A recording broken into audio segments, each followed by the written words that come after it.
Welcome back to the channel. This is Catching Up with the Corn Dogs, and I am Andrew Mild. On this episode, we talked with Roman Kuntz, who had spent some time in the Northwoods League for the last 2 years. He's now with Morehead State, and now he's making a transition from the Northwoods League to the Northern League. And we ask him about why he is, and I think you'll like his answer. And don't forget to subscribe to the channel, get notifications whenever we post new content on the YouTube page, and don't forget that all these podcasts will also be posted on the Lake County Corn Dogs website. And with that, let's meet Roman Kuntz.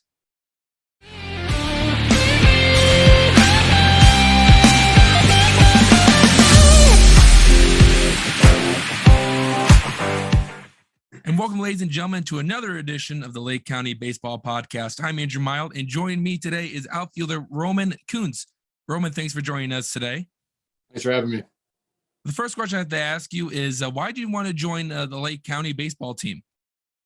I've had a few teammates in the past play in the Northern League now, and I've heard a lot of good things about it. And it's close to home for me, so I think that the past 2 summers I played pretty far from home, so I kind of just wanted to get to play summer ball, but also still make some memories at home and spend some time with my family. And where is home for you? You're pretty close, right? Yeah, I'm from New Carlisle, Indiana. It's about an hour from Crown Point. Okay. Yeah, so you're not too far away. And you said that you just play baseball far away. What you meant by that, you played in the Northwoods leagues for the past 2 years, and you had a great year last year. What was the difference between your first year in the Northwoods League to your second year? The first year was that was COVID year, so I didn't really have a college season. Got canceled, I think, 11 games into the season. So I didn't really have that experience yet in college baseball. So I struggled a little bit my first year in the Northwoods League, but I played a full season of college ball the second year, and I went to the Northwoods League again, and I was just seeing the ball better. Just having that experience in college baseball really helped. And what you meant by the college season for the past 2 years, it was at Lake Michigan's college, where in your last year with them, your sophomore year, you batted our 409 with 14 doubles, 4 triples, and 10 home runs. So let me ask you this. What was the experience like in JUCO? It was awesome. It was definitely, if I had to do it over again, I would definitely go JUCO again. Playing for Coach Wasserman was awesome. He's got a great resume. Played at Louisville, played professionally. And, he's a pretty tough guy. And, that's awesome. I think out of high school, it's really easy to kind of be immature, with just academics and just athletically. I wasn't fully developed all the way. So just getting that extra 2 years to get stronger, get smarter in the classroom, and just develop my baseball skills. It was a great experience. Well, one thing I thought was really cool when I was searching you up is you did mention your coach was professionally, but it's not the only coach you've ever had that played professionally. You also had Tyler Alamo, I believe is your hitting coach from what I've seen, who was a former Chicago Cub draft pick, and we have a small connection. He played for the Thunderbolts in his last year, and that's a team I worked for last year. So to have these professional players in your corner, what is that like? Do they find small things that you wouldn't be able to find by just recording yourself and trying to figure out and nitpick? Yeah, absolutely. I mean, they know baseball so well, and I think Coach Wasserman was awesome. He knew how to pitch, he knew how to hit, he knew how to do it all. And then I got to work with Tyler also, and he was a guy who was there for his bat. He's a great catcher also, but just getting to be able to work with them and just have someone else break down my swing from a different viewpoint, stuff that I can't see that they could see. It definitely took me to a whole new level. So now you've talked to these guys, and they've not only have been working on your swing, but probably your approach at the plate. So after talking to them for these past couple of years, what are you trying to accomplish once you do reach the plate? I think at first, before I started working with them, I was kind of trying to work the count, and I was getting myself out a lot more, just passing up on pitches that are my pitches to hit. So after working with Coach Wasserman and Tyler, their whole big thing was just to attack, get your pitch early and just swing at it and hit it. So that kind of changed my approach at the plate. And it definitely worked. I was hitting kind of in the middle of the lineup, 3-4 area. So, you know, you maybe get one fastball on at bat. So if you're just sitting there taking it, it's going to be really difficult. So ambush early is what I'm hearing. And absolutely. It must work because it's perfect that you're wearing the hoodie today because you're going to Morehead State now. How excited are you to be playing Division I baseball going into the spring?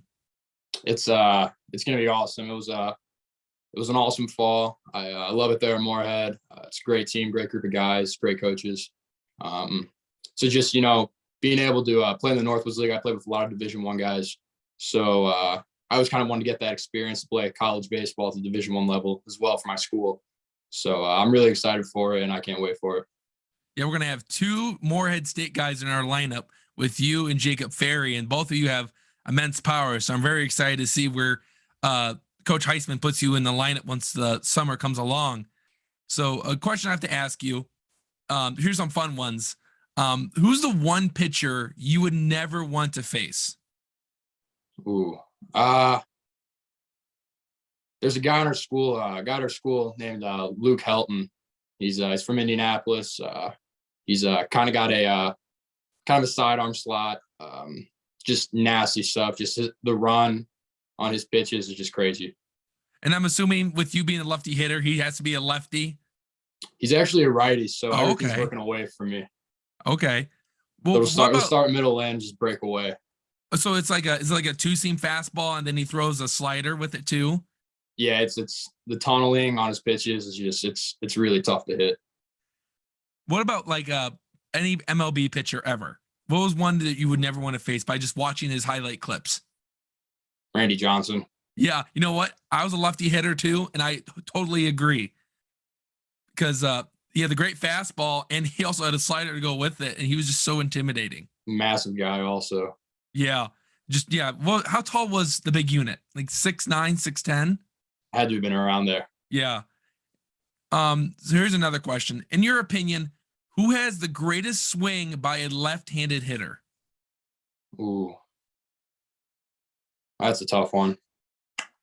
Yeah, there's a whole laundry list of great left-handed swings. Yeah. Oh boy. You see, okay, so one that I can actually say that I really like is current guy, but Anthony Rizzo. Oh, I mean, Rizzo. I know there's a whole list of guys from old guys too, but just being able to actually watch it. I love watching Rizzo hit. His 2-strike approach. Yes. Everything about it is just awesome. Yeah, I agree. He chokes up on the bat and he just fouls it off. And I just saw a clip the other day of that bat he had, I believe it was against the Cardinals, where he saw like 14 pitches and homered on the last one. That was the first game back at Wrigley with fans too. Oh yeah, you're right. So you must be a huge Cubs fan then. I am, yeah. Okay, good. Tell your mom and dad that they raised you right. All right, I will. I'm the same way. For me, to answer that question, I'd go with Ken Griffey Jr. Yeah, I think trophy swing. Exactly. No one did it better. And I think if he would have stayed healthy, easily would have hit 700 home runs. Yeah, he's like I said, it's just a trophy swing. Everything's perfect about it. Yeah. And that's that's what lefties dream of, is having that trophy swing. Maybe put the hat backwards when you get into underneath the turtle to take some batting practice. Right. So what's the final message you have to Lake County fans to close out this episode? Just gonna be fun playing there. Hope to see you all out there, and I think we got something really special with this team, and hoping to win a championship, and just hoping that they can all rally behind us. Yeah, they most definitely will. It's going to be really exciting. Lake County has some diehard baseball fans, so can't wait for them to cheer you guys on when you guys take the field for the first time. Absolutely. All right. Well, thanks, Roman, for joining us today. It was a blast. You had some great answers, and it was an enjoyable time. And we'll see you next time on a Lake County Baseball Podcast. Perfect. Thank you.